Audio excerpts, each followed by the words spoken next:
My name is Meister, and I live here in Mundelein, Illinois, where I'm also a teacher at Mundelein High School. I've been teaching for 23 years. I love what I do, but if teaching is done right, it usually requires a lot of time. And I don't mind all the hard work because honestly, I truly love giving back to the community that I live in. About 15 years ago, I bought a 1951 Packard Convertible. It is a rare car as a convertible, and at the time of the sale, it was actually only one of 34 like it that were known remaining in the United States. Truthfully, I bought it because I always loved Packards, and from the first time I saw this car, I fell in love with it. When I bought it, it needed some engine work, some serious engine work, and unfortunately, shortly thereafter, I lost my job and money was tight, and so this car sat for a couple of years. With the help of some friends, because I was starting to get in over my head, we eventually got this car running. And once it was, it quickly became so much more than a Sunday car. Of course, we took it to car shows and weddings, but we also took it to the grocery store and the community pool, and obviously the kids just loved being dropped off at school in it each day. When the weather was warm, it really was more of a daily driver. Now, when I bought this car, I wanted it to be a car that the kids would have so many fond memories in, and for a while that was really true. However, maybe over the last couple of years, this Packard has become, well, a little less reliable. The last two parades it was in, it died before it reached the end of the parade. After helping me push the car to the side of the road, the homecoming king and queen walked the rest of the parade route. When I asked my wife when going out, hey, do you want to go in the Packard? I usually get a response something like, will we get home in it? Which is kind of her polite way of saying, I'm sorry, but no thanks. As I drive around the roads in my hometown here, there's so many spots where I have memories of actually being stuck on the side of the road with the hood up, trying to get it running just enough to get the car home, or worse off, sitting and waiting for a tow truck, which I think that's happened 4 or 5 times now. I think one of my favorites was in Richmond, where we sat in the heat on Father's Day for 4 hours with our family waiting to get picked up. I haven't had this car in a car show in probably over 2 years because at this point, honestly, I'm nervous to take it more than a couple miles from home. Now, don't get me wrong, this car is drivable, but it has to be a short trip, and it's really helpful if it's a nice, cool day.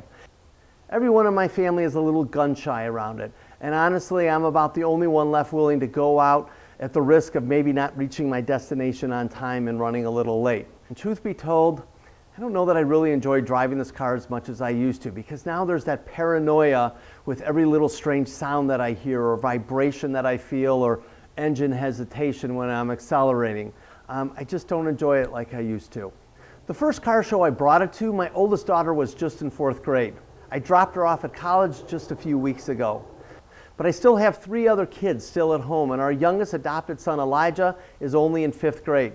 I would love for him to have the same memories that I know Emily has with this car. I keep holding on to the dream of taking the family in this car to Lake Geneva someday, or driving down Interstate 294 to the city of Chicago. But with the condition that this car is in, I just feel like that would be a really unsafe thing to do, and it just makes that dream seem impossible. I also would love to get the car back out on the road again because, quite frankly, I really enjoy sharing this car with others. I get a lot of joy out of running into people, whether it's at a gas station or a car show, who say, I remember a car just like this when I was younger. I love those stories. So what keeps this Packard in the garage? Well, for starters, it overheats real easily and then just shuts down. The suspension in it when you're driving it is mushy and loose, or at least it feels that way. The transmission and the drivetrain, they don't really work so smoothly, or at least not as smoothly as they used to. The electrical in this car, other than the ignition, none of the electrical in this car has ever worked. A while back, I didn't like a sound that I heard in the rear axle, so I had a shop replace it, but now I think the problem is actually worse. The tires are cracked and have flat spots. I honestly would be nervous to take this car out on the road over 45 miles per hour. But actually, I don't have to worry about that because the speedometer cable is broken too. In the past, I brought this to a couple of shops for help because some of these issues are just way beyond what I can handle in skill and more so probably in time. As I said, some of the shops have helped, some of them have made some of these problems worse. I've run out of money to spend on it, mostly because for the next 12 years, I have between 1 or 2 kids in college every one of those years. And as supportive as my wife is about keeping this car moving, it's going to be a tough sell. And quite honestly, I don't know that I can justify throwing money at this car with a priority like that ahead of me. I don't have the time like I used to or the money, and I'm afraid to start taking this thing apart for fear that I'll never get it back together again. So what I'm left with is a car that I want to share with everyone around me, but I'm getting more and more afraid to take it out of this garage.